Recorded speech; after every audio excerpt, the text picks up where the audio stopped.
Bueno, buenas tardes nuevamente. Le damos la bienvenida a Licenia Ramírez Vázquez, nuestra invitada que hoy va a hablar de degustaciones literarias. ¿Cómo vamos? Hola, muy buenas tardes, Eugenio, a todos, a Felipe, emocionada, muy contenta de estar aquí.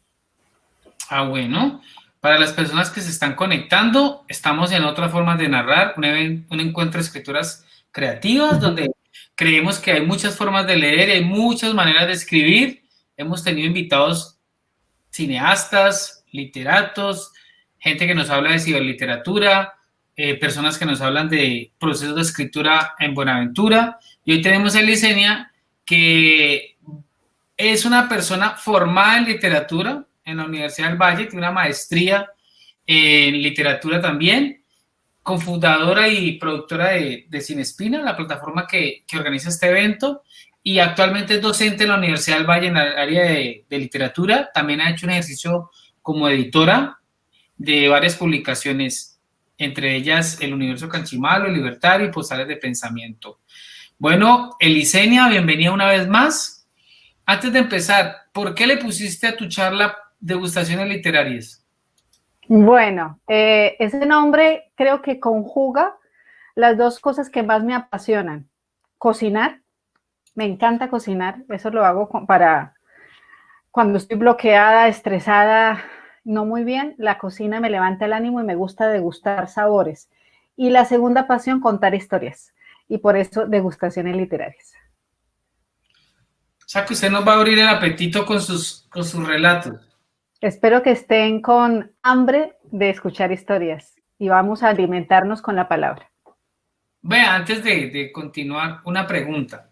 Usted estudió literatura en la Universidad del Valle Correcto. y después hizo una maestría En literatura colombiana y latinoamericana. y ahora está enseñando en la Facultad de Literatura a personas que quieren hacer la carrera. Sí, en la Facultad de Humanidades, en la Escuela de Estudios Literarios, llevo 17 años como profe. ¡Wow! Una pregunta, espero no ser impertinente. ¿Qué es eso de pasar por una formación académica tradicional en la literatura y qué es ahorita enseñar? Hay muchas diferencias entre eso que le enseñaron, entre eso que hoy usted está enseñando, esas reflexiones que, por ejemplo, Jairo ahorita nos hablaba de la ciberliteratura y todo eso. ¿Cuál es su reflexión frente a cómo le enseñaron y cómo usted enseña hoy en la actualidad? Sí, totalmente distinto. Justamente uno de los momentos de los que voy a hablar tiene que ver con eso. Y es que hay dos momentos en mi vida. Es el momento de la academia, que siento que es un lugar de formación muy estructurada, teórica y conceptualmente sobre lo literario. Pero cuando tú te enfrentas a la práctica pedagógica, tú te enfrentas a cosas totalmente distintas que la conceptualización y la teoría no dan respuestas y que toca resolver en la práctica. Eso por un lado. Y por el otro lado es que, como lo vimos con Jairo, las maneras de leer las textualidades son muy distintas. Así que cuando salgo de la academia yo me enfrento con que mis estudiantes generacionalmente ya no somos tan cercanos y que sus referentes no son mis referentes, así que me toca, como creo que les toca a todos los profes, ponernos al día con muchas maneras de contar. Y eso ha modificado mucho mi práctica, lo que me habían enseñado, como digamos un libreto, debo decirlo, como una posta. Ahora me ha tocado crear otras estrategias e incluso darle más la palabra a mis estudiantes para saber qué se está leyendo, qué se está consumiendo y aprender de ellos. O sea que hay un proceso de ida y vuelta. Primero de mi parte, pensando que yo tengo todas las respuestas, pero me doy cuenta que no, que en la realidad se dan otras prácticas que no son abordadas en la academia.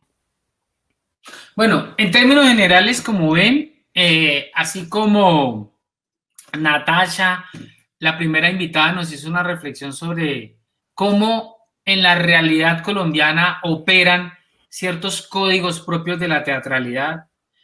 Jairo Andrade nos habla de que la ciberliteratura no es un enemigo, sino una posibilidad de potenciar otras formas narrativas. Hoy entiendo que Licenia nos habla de esa estrecha relación entre la literatura y la pedagogía. Creo que nos abre un panorama de qué es eso de crear literatura, formar gente en literatura. ¿Cómo fue? Pues yo sé que ese es el tema de su charla, pero para abrir un poquito el tema, en términos breves, ¿cuál ha sido su relación entre literatura y pedagogía? ¿Cómo la describiría?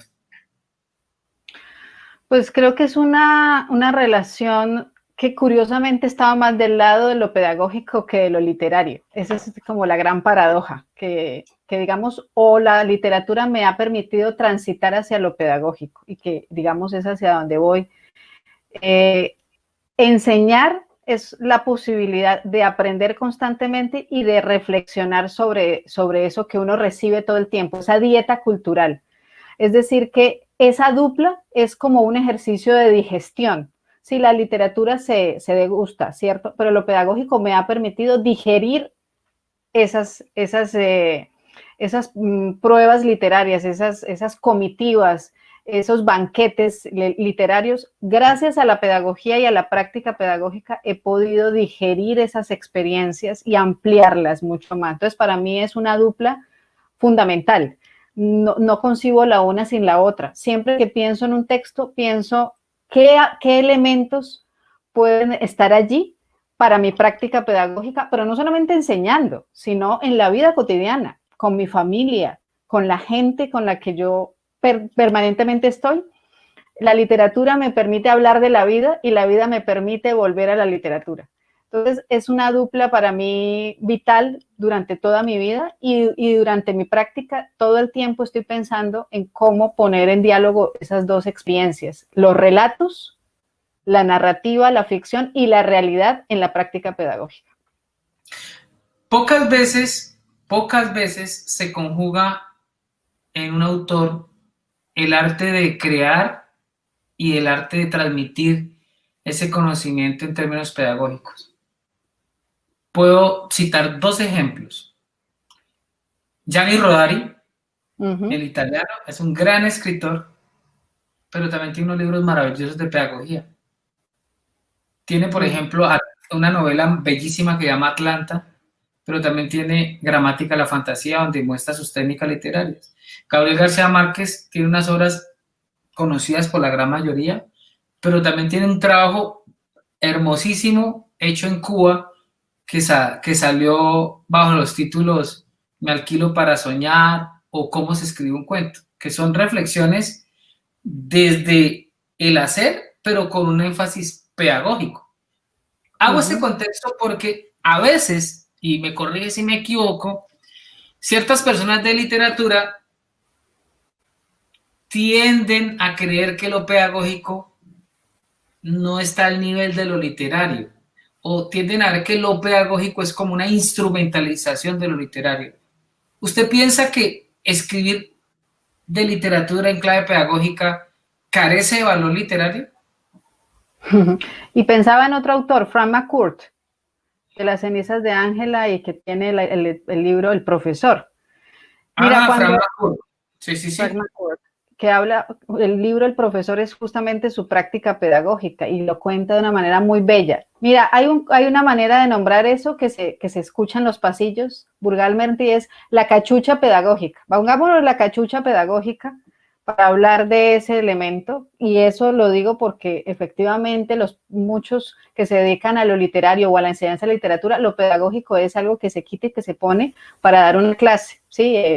Que lo pedagógico es escribir en un tablero, hacer unas diapositivas y que los estudiantes expongan y ya. Pero no, los dos ejemplos que tú has dado son contundentes. Gianni Rodari tiene una enorme profundidad en sus libros sobre lo pedagógico y tiene una enorme maestría a la hora de escribir literatura, de contar literatura. Por tanto, creo que es más complejo incluso cuando se habla de lo pedagógico hacerlo con una enorme calidad y conciencia literaria, porque estamos combinando los dos elementos, seducir y conducir al otro a un proceso, pero también saberlo contar. Y lo pedagógico es un ejercicio de seducción. Y si ese ejercicio no se hace bien, es un fracaso total y termina siendo algo árido. Por tanto, debe ser muy bien hecho. Ahora, a veces se piensa que eso solamente tiene que ser una herramienta didáctica, es decir, hablarlo de manera didáctica para que de esa manera estemos hablando de lo pedagógico, y también creo que eso ha generado una confusión, que debe ser molido con palabras muy simples para que el otro lo entienda, y pues yo creo que es todo lo contrario. Lo pedagógico también exige que sea escrito con una gran calidad, con un buen uso responsable de las palabras, y también con la posibilidad de provocar y de generar en el otro algo, porque si no, y eso es lo que uno encuentra en los materiales pedagógicos, áridos, aburridos y demasiado académicos, y no se considera el lector. Y creo que el llamado justamente es ese, a contar esas experiencias y a reflexionar de una bella manera, como se lo merece la práctica pedagógica y como se merecen también las palabras, las letras y la literatura. Bueno, ya Elisenia nos ha hecho un preámbulo de lo que nos convoca hoy con ella, que es la reflexión entre lo literario y lo pedagógico. Los griegos lo decían, enseñar y deleitar. Pero la gente confunde que enseñar con didactizar. Creo que para mí ahí está el error. Enseñar no es didactizar. Enseñar no es simple y llanamente decirle a la gente todo molido como tiene que ser, sino que enseñar es generar en el otro una actitud de pensamiento. Más que un contenido, para mí enseñar es generar en el otro una actitud de pensamiento, una posibilidad de ver de otra manera. Entonces, lo dejamos con Eli, tómate el tiempo que necesites y buena suerte. Muchas gracias, Eugenio. Bueno, pues de nuevo saludo a los que están con nosotros. Sé que están muchos que me han acompañado en mi práctica pedagógica y que están conmigo en esa práctica pedagógica, así que permítanme darles a probar las lecturas que me han constituido a lo largo de mi formación y de mi vida, así que adelante con esas degustaciones literarias. Quiero comenzar con un concepto que encontré siguiendo el hilo que está muy de moda cuando hablamos de contenidos en Twitter, y eso lo he estado aprendiendo en el camino justamente en este confinamiento, y es aprender esos conceptos contemporáneos. Y me gustó el tema de siguiendo el hilo porque de alguna manera lo que quiero compartirles hoy es un hilo literario que me ha constituido en mi práctica pedagógica, que se conforma de lo siguiente: unas degustaciones literarias, serie de anécdotas y reflexiones, mi experiencia con maestras y maestros, y finalmente una invitación. Así que comencemos con el primer plato del día. Devolvámonos, Felipe, por favor. Dislalia. No sé si alguien sabe qué es dislalia. Esa es mi primera degustación y se llama Mi entrada a las historias. Siguiente. Para eso quiero leer un fragmento de una obra que fue para mí muy importante. Dice así: en primer plano, una mujer joven sentada en un banco. Detrás de ella o a un lado van a ocurrir algunas escenas. No debe haber ninguna relación directa entre ellas y los personajes de esas escenas. Ella no los ve, ellos no la ven. Maestra: estoy muerta. Nací aquí en este pueblo, en la casita de barro rojo con el techo de paja que está al borde del camino, frente a la escuela. El camino es un río lento de barro rojo en el invierno y un remolino de polvo rojo en el verano. Cuando vienen las lluvias, uno pierde las alpargatas en el barro y los caballos y las mulas se embarran las barrigas, las enjalmas, y hasta la cara y los sombreros de los jinetes son salpicados por el barro. Cuando llegan los meses de sol, el polvo rojo cubre todo el pueblo. Las alpargatas suben llenas de polvo rojo, y los pies y las piernas y las patas de los caballos y las crines y las enjalmas y las caras sudorosas y los sombreros, todo se impregna de polvo rojo. Nací en ese barro y de ese polvo rojo, y ahora he vuelto a ellos. Aquí en el pequeño cementerio que vigila el pueblo desde lo alto, sembrado de hortensias, geranios, lirios y espeso pasto. Es un sitio tranquilo y perfumado. El olor acre del barro rojo se mezcla con el aroma dulce del pasto yaraguá y hasta llega de tarde el olor de monte, un olor fuerte que se despeña pueblo abajo. Me trajeron al anochecer. Bien, este es un fragmento de la obra La Maestra del dramaturgo caleño Enrique Buenaventura, que hace parte de Los Papeles del Infierno. Y lo he leído porque esta obra significa para mí algo muy importante, y es mi paso y mis inicios por el teatro. Ese fue mi primer lugar de formación. Cuando llegué a la Escuela de Bellas Artes, yo no sabía pronunciar la R, y ese es un tipo de dislalia, la imposibilidad de pronunciar la R, y de manera más específica se llama rotacismo. Yo no lo sabía. La que le informó ese problema a mi madre fue la profesora, y fue para mí muy frustrante porque mi primer apellido es Ramírez y por tanto era terrible que yo no pudiera, y vergonzoso no poder pronunciar esa consonante. Me hicieron exámenes de fonoaudiología para identificar la causa, terapias de lenguaje con trabalenguas, hasta tratamientos extremos como el corte del frenillo bajo la lengua del labio superior, ortodoncias, extracción de dientes, de todo, pero nada funcionó. Adolorida y resignada, me esforcé por tener una sustitución decente de la R por una desgarrada R francesa, Ramírez. Pero eso cambió, y cambiemos a la siguiente, Felipe, hasta que conocí al maestro Iván Barlaá Montoya. En grado octavo nos daba clases de interpretación vocal. Es un señor actor, caballero de maneras elegantes, impecable con la lengua y la pronunciación, que nos enseñaba a leer en voz alta poemas, relatos y escenas teatrales. Una mañana de juegos vocales y repeticiones, leyendo por 20ª vez La Maestra de Enrique Buenaventura, logré destrabar mi lengua y entonces afloró una sonora y poderosa R. Y gracias también a mi maestra Aida Fernández, que pude conocer los inicios más bellos de la literatura que los encuentro en el teatro, tal como nos lo cuenta Aristóteles en su Poética. Sí, así digan que el teatro no es literatura, el texto dramático hace parte de los textos más importantes y es mi primera degustación porque la invitación es que los profes den de comer este tipo de textos a sus chicos. La maestra solamente tiene 3 páginas, pero son unas páginas llenas de poesía, de verdad y de belleza. Si leemos La Maestra, podríamos incluso relacionarlo con la canción Desapariciones de Rubén Blades, o quizá relacionarlo con otro texto y generar una red textual de experiencias sobre qué pasaría si nuestros líderes o lideresas asesinados o nuestros desaparecidos pudieran contarnos desde la muerte qué pasó con ellos. Esa ha sido mi mayor experiencia en el teatro.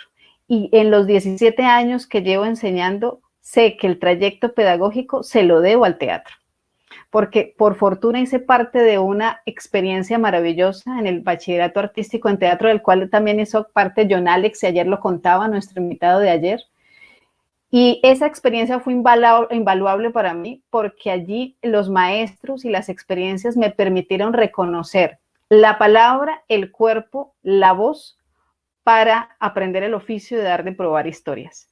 Por eso le tengo un enorme cariño a la obra, le tengo un enorme cariño al teatro y sé que mis raíces desde lo pedagógico están allí. Y más adelante se van a dar cuenta por qué. Sigamos con el siguiente degustación. Cuando terminé mi bachillerato, inicié en literatura en la Universidad del Valle y mi segunda degustación se llama Un superhéroe indígena latinoamericano. Pueden sospechar que nosotros tenemos superhéroes propios en Latinoamérica. Pues bueno, el que les voy a leer, el fragmento que les voy a leer, este segundo plato, les va a demostrar que tenemos superhéroes propios latinoamericanos. Más allá de los que hemos conocido de Estados Unidos y de otras latitudes, nosotros tenemos los nuestros. Entonces, todos comprobaron que Garabombo era verdaderamente invisible. Antiguo, majestuoso, interminable, Garabombo avanzó hacia la guardia de asalto que bloqueaba la plaza de armas de Yanahuanca. Solo perros nerviosos habitaban la friolenta soledad. 20 guardias, con los capotes levantados contra el cieso, defendían la bajada al río Chaupirahuanga. El sol de las 5 fulgía sobre sus cascos. Sin amedrentarse, Garabombo enfiló hacia los centinelas. En la esquina, la angustia devastó a los chinchinos. ¿Lo veían o no lo veían? Despreciando un fusil ametrallador montado sobre un trípode de combate, Garabombo progresó hacia el botón acumulado delante del puesto, porque los ineptos guardias civiles solo servían para darle agua a los caballos de las tropas especiales. Garabombo atravesó la calle. ¿Lo veían o no lo veían? El mismo Malencio Cuellar, su cuñado, se hundió en las palmas sudorosas. Garabombo ingresaría y saldría indemne del pueblo, o los centinelas ignoraban su insolencia únicamente para justificar la descarga. Hasta Amalia Cuellar, su mujer, que más nadie carecía de motivos para desconfiar, se tapó la boca con su pañolón azul. ¡Ah! Está subiendo la vereda, describió su necesidad amador y sonriente. ¿Lo miraban o no lo miraban? Garabombo pisaba la puerta del puesto o la de su muerte. Uno de los centinelas levantó la metralleta. La multitud gimió, contuvo la respiración. Siempre escultórico, Garabombo se detuvo.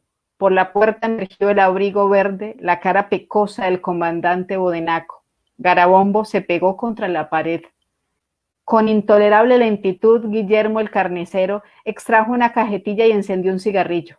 El humo brilló contra el ocaso. Siempre arrimado contra la pared, ingresó. Los chinchinos esperaron un balazo ineluctable. En la plaza, un oficial se cuadró delante del comandante Bodenaco. «Está dando parte», susurró Víctor de la Rosa, ex sargento de infantería. Le contestó un plural gemido. Ahora Garabombo saludaba con una insolentísima sonrisa desde una de las ventanas del puesto. «Apresúrate, grandísimo cabrón», gruñó Corasma. «No lo ven», sonrió Amador Cayetano, el presidente de la comunidad. Garabombo es invisible. Este fragmento pertenece, sigamos Felipe, a una novela que se llama Garabombo el Invisible, y son 5 maravillosas novelas sobre la guerra que han librado los campesinos y los indígenas de la sierra peruana. Cualquier parecido con nuestras luchas en los campos del Cauca, del sur de Colombia, de cualquier lugar del territorio colombiano. ¿Pura coincidencia? No. Hay una línea histórica que nos está guiando. Y estas 5 novelas, entre ellas Garabombo, nos están contando de 5 héroes maravillosos que tienen poderes extraordinarios. Garabombo es invisible, nadie lo puede ver. ¿Quiénes no lo pueden ver? Los que no son indígenas, los que no pertenecen a la comunidad. Y él tiene una gran misión: rescatar las tierras que han sido robadas por los grandes hacendados. Una de las grandes preocupaciones del autor peruano Manuel Escorza era denunciar cómo las minerías extranjeras se estaban apoderando del territorio de los indígenas. Y estos son sus héroes. Lo terrible, para contarles el final, porque el final no es lo importante, todos terminan muertos, pero todos a lo largo de la historia luchan, libran batallas maravillosas con estrategias asombrosas. Es un libro delicioso de leer, de una enorme calidad poética, porque Manuel es poeta, y también es un homenaje a mi segunda maestra, que es Laura Lee Crumbley, una maestra maravillosa que fundó la Cátedra de Literatura Indígena en la Escuela de Estudios Literarios, que hoy tengo el orgullo de seguir llevando con mis estudiantes. Y esta segunda degustación es para decirles que existe literatura que habla de nuestras realidades y que una de ellas es esta maravillosa novela que se encuentra en físico y también se encuentra en digital, y es una invitación para leer nuestras propias historias y que los héroes indígenas existen. Vamos a la siguiente.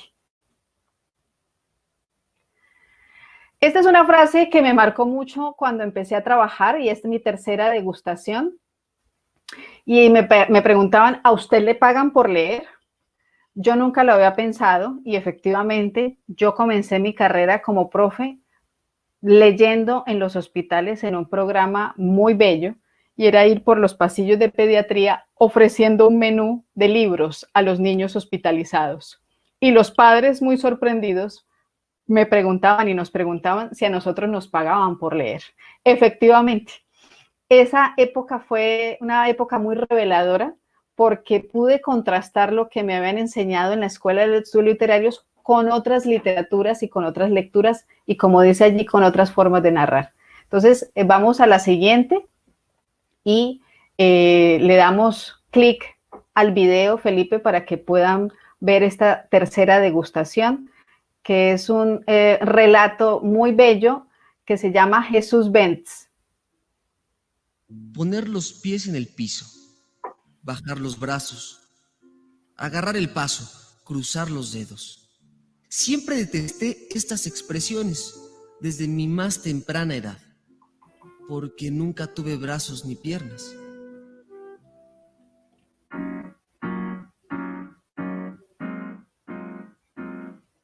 Me llamo Jesús Betts, el hombre tronco. Así me puso Mademoiselle Betts, mi madre. El día que nací, el 24 de diciembre de 1894, justamente a la medianoche. Pedacito de mi vida, mi amorcito, mi Jesucito, acababa de nacer.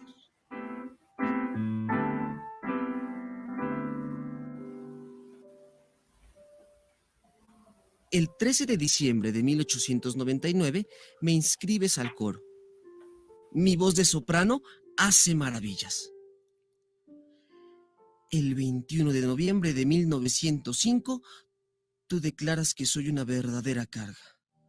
Nunca he podido contar con los dedos, pero mi memoria es infalible. 15 de mayo de 1909. ¡Un hombre tronco, pero qué monada! Oye, ¿tú qué sabes hacer, fenómeno? Pues puedo cantar en el coro, señor. Sí, seguro, señora. Mire, lleve a su hijo al puerto con el capitán Sticks. Estoy seguro que él ha de buscar gente. Él siempre busca gente. Seguro que podrá encontrar trabajo con él. Recuerdo, mamá, que tú solo llorabas. Al final, me dieron empleo en el barco, pero como vigía. El 6 de julio, el barco zarpa, pero no veniste a despedirte de mí. El 1 de noviembre me abandonan en el faro este debido a que mi visión fallaba cada vez más. Reptando, me encontré con una señora que con sus 200 kilos de generosidad me acobijó y cuidó como si fuera su propio hijo. Yo le daba por nombre Mamamita. Para Mamamita yo era su pequeño tronco hombre soprano, su pequeño pirata. A pesar de todo el dinero que ganábamos, no era suficiente. El 19 de noviembre, un sujeto llamado Max Roberto convence a Mamamita para que lo sigamos por una buena suma. Sin embargo, esto es una total humillación. A Mamamita lo obligan a engordar cada vez más para el show. Mamamita guarda el poco dinero que vamos ganando para irnos de aquí algún día y nunca volver aquí.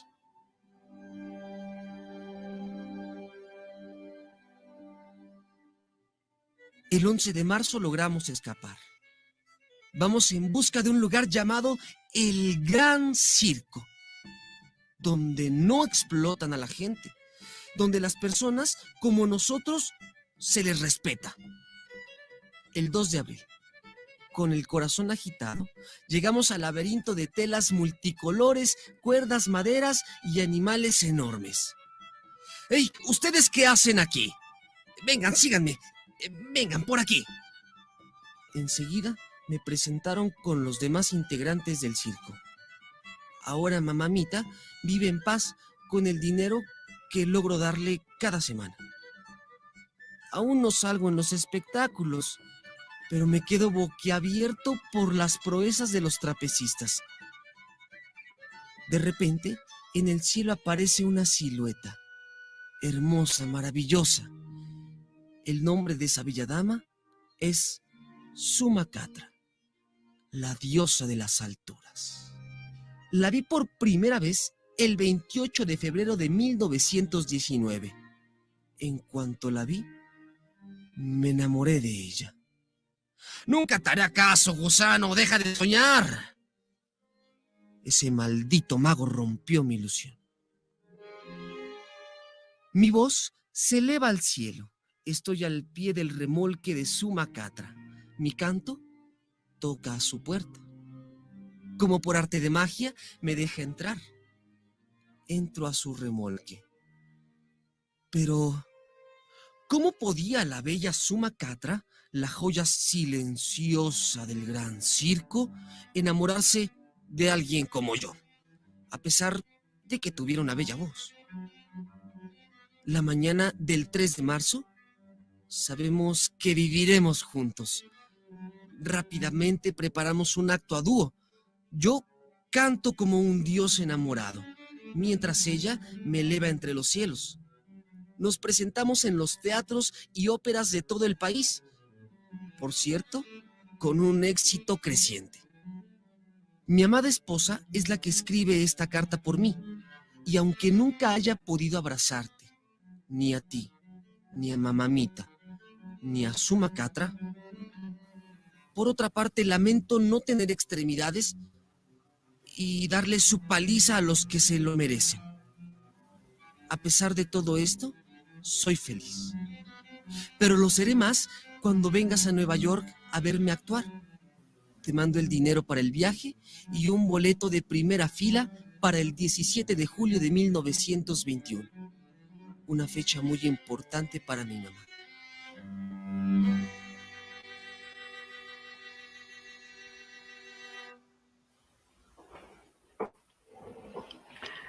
Bueno, esta no fue una degustación, sino un plato completo que quise dejarlos para que lo pudieran conocer. Y lo que aprendí justamente en mi experiencia leyendo en hospitales es la existencia de estos libros, de esta literatura, que le dicen literatura infantil, pero que en ese momento cuando comencé en mi práctica, vamos a la presentación, Felipe, a la número 12, exacto. Y cuando empiezo mi práctica me doy cuenta que de eso no me hablaron en la escuela, que en mi práctica, que en mi formación profesional, a mí nunca me han hablado de esta literatura y que lo conocí justamente haciendo esta práctica. Y ahí descubrí el lenguaje de las imágenes y de la potencia. El primero se llama Jesús Benz, que fue el que escucharon, es de La orilla del viento, el Fondo de Cultura Económica. A mí me parece un relato hermoso y imagínenselo además en un contexto de hospital donde hay una mezcla en pediatría de crueldad y de belleza, porque hay niños quemados, niños enfermos, niños con cáncer, pacientes que cuando tú les leías una semana, la siguiente ya no estaban, o porque se habían ido, o porque habían muerto. Y esos libros estaban allí para hablarles de la belleza de la vida con esa profundidad poética en sus textos, pero también con esa belleza en las imágenes.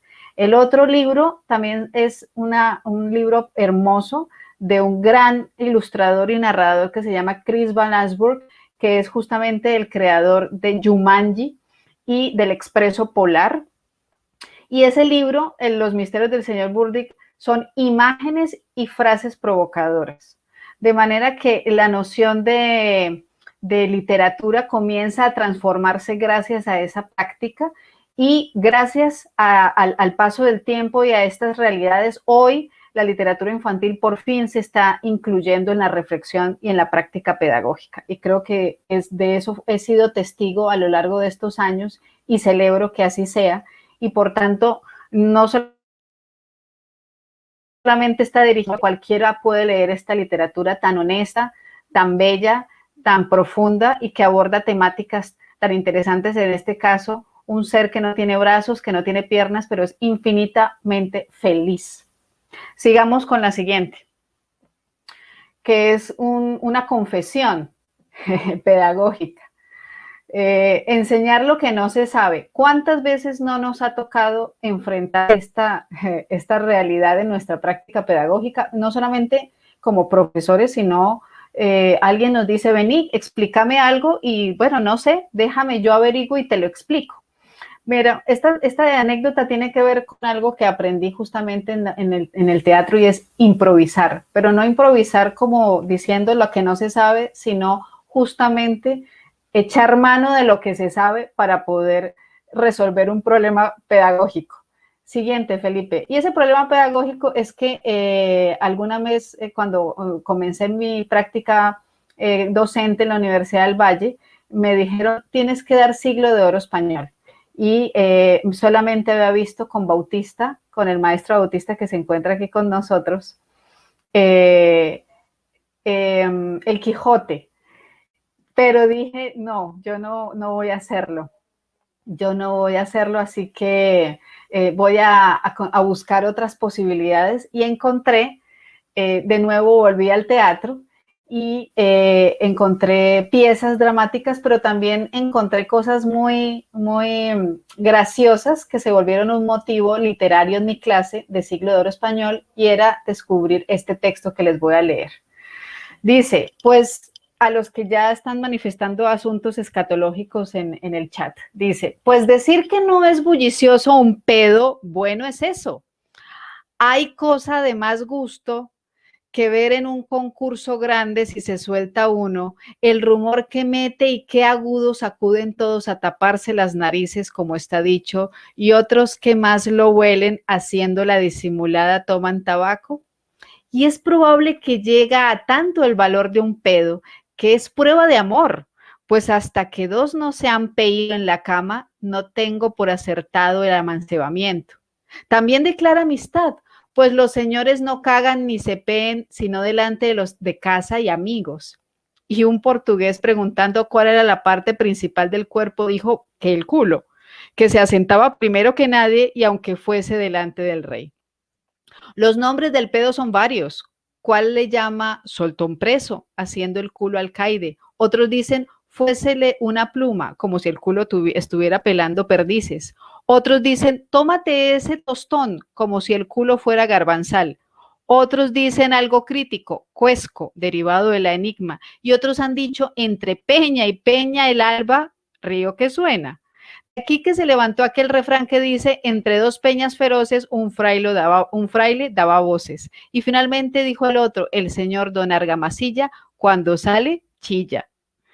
Este es un fragmento de Gracias y Desgracias del Ojo del Culo del gran Francisco de Quevedo y Villegas, del siglo XVI y XVII, que me parecía interesante mencionarlo porque cuando hablamos de literatura hablamos de lo bello, de lo perfecto, de lo que no puede nombrarse de otra manera, esos asuntos tan humanos y corporales. Pues cuando trabajé este texto nos dimos cuenta de algo interesante y es que lo escatológico está presente en nuestra vida. Por eso cuando hablamos de comer, pues hablamos del resto también. Eso está presente. Así que también lo menciono porque cuando lo traje a la clase, fue bastante escandaloso, pero después nos tranquilizamos un poco y nos dimos cuenta que eso también es un motivo para ver la capacidad que tiene Francisco de Quevedo para nombrar estos asuntos tan terrenales, pero de manera tan ingeniosa y graciosa, y que siendo del siglo XVI, pues suena muy gracioso todavía.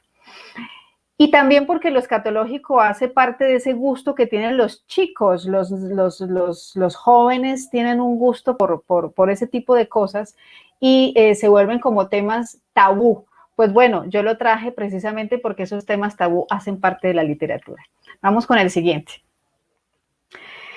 Bien, viene la cuarta anécdota, que es precisamente como se llama la presentación, degustaciones literarias, que es alimentar con la palabra, lo que se da por sabido. Siguiente, Felipe. Cuando nos daban clases de pedagogía, nos habían dicho lo siguiente, y es que estaba muy consabido por todos que la palabra alumno era un vocablo compuesto por el prefijo a, que significa sin, ausencia o carencia. El significado del prefijo es de correcto en palabras compuestas, y de la raíz lumen, que es luminis. Entonces decían que alumno significaba sin luz. Pero años después, yo creyendo esa significación, me encontré con otro significado. Vamos al siguiente, Felipe. Y encontré el siguiente: alumno. Se dice que es un estudiante, discípulo, viene del latín alumnus, que es alumno, hijo adoptivo, niño de pecho, y viene de alere, alimentar. O sea que la palabra alumnus viene del verbo latín alere, que significa alimentar. Así, un alumno en el sentido estrictamente etimológico es alguien a quien se alimenta, mientras que en sentido metafórico es alguien a quien se educa. Eso cambió totalmente mi perspectiva de lo pedagógico, y por eso degustaciones literarias, porque miren cómo el alimento tiene que ver con educar. ¿Sí? Cuando se está educando, se está alimentando. Por eso hablamos eso, de la dieta cultural. Y es muy importante que sepamos nosotros qué le estamos metiendo a la cabecita, qué comemos todos los días, con qué nos alimentamos el espíritu. Y allí entonces cambió totalmente mi percepción sobre lo pedagógico. Vamos a la siguiente, que no es simplemente dar contenidos, sino, como decía Eugenio, propiciar experiencias para que el otro llegue a esas experiencias, a sus propias experiencias, y las logre valorar como tal. Este libro es muy bello, se llama Sorpresas en Palabras. Ahí tiene la etimología y el rastro del significado de las palabras, y uno se sorprendería de la historia que hay detrás de las palabras. Es un libro hermoso, es mexicano, es del 2015, y ojalá puedan ir a la cacería de este libro. En internet se encuentra un fragmento, pero es un libro precioso que lo recomiendo y puede ser el punto de partida para la escritura. Vamos al siguiente. Y luego de graduarme como docente de literatura, pues me enfrento con otro reto que ha sido para mí, digamos, el motivo por seguir en este proceso de formación, es trabajar con maestros. Y es muy bello trabajar con maestros porque los maestros nos ponen al día con las realidades que se enfrentan en sus clases. Y esas realidades también nos revelan otras cosas, y es pensar que la literatura debe enseñar cosas, como por ejemplo enseñar valores, ¿sí? Y que si no enseñan valores, pues no son valiosos los libros. Entonces, cuando uno escucha a los maestros y sus grandes preocupaciones, es la necesidad de reconciliarlos de nuevo con la literatura, y decir, simplemente por el placer de contar historias, más que preocuparse por lo otro. Entonces, en esa experiencia con maestros, pues he descubierto que he tenido que volver a mi práctica, volver a mis anécdotas, y por eso este fragmento que está allí, que dice: volver sobre una experiencia propia para documentarla fue para mí una intensa aventura. Sí, porque el proceso que fuimos transitando tuvo tanto de intenso como de atrevido. Muchas son las cuestiones que se ponen en juego sobre la práctica docente a la hora de contarlo a otros y de contárnoslo a nosotros mismos. En mi caso, ya había transitado la experiencia de escribir y ser leída, por eso mi actitud al empezar comenzó siendo ingenua, despreocupada. Pensé que iba a salir la escritura como un chorro de agua. Sin embargo, cuando me puse a escribir no fue lo mismo. Me asusté, me costó escribir. Mis frases eran incomprensibles, largas y a la vez confusas. Ni yo me podía leer. Luego, acompañada por otros docentes, mi relato mejoraba cuantas veces más nos poníamos a conversar y discutir en torno a él. Cuando lo ofrecía para ser leído por los otros que comentaban, interrogaban y corregían y volvían a editarlo, y el texto mejoraba. Me sentía más cómoda de cómo decía lo que decía el relato. Este es un fragmento de un documento que se llama Documentación Narrativa de Experiencias y Viajes Pedagógicos. En este punto de mi práctica, la invitación, así estén empezando o están en la práctica, es escribir sobre sus experiencias. Entonces vamos a la siguiente. Y escribir sobre las experiencias es descubrir que eso que sucede en el aula también son historias, pero también la manera de pensar sobre cómo enseñamos y cómo aprendemos. Esta es una anécdota de un profesor, de los talleres que he dado con profesores, que justamente es partir de la anécdota para pensar sobre la práctica pedagógica, y van a escuchar dos de ellas, en donde los profes descubren y se descubren pensando de una manera sobre sus estudiantes y luego cambian por otras. Miren, por ejemplo, esta experiencia. Hace unos años, se llama El Niño Especial. Hace unos años estaba sentada, hace algunos años atrás estaba enseñando flauta dulce a un grupo de niños de preescolar en el jardín infantil.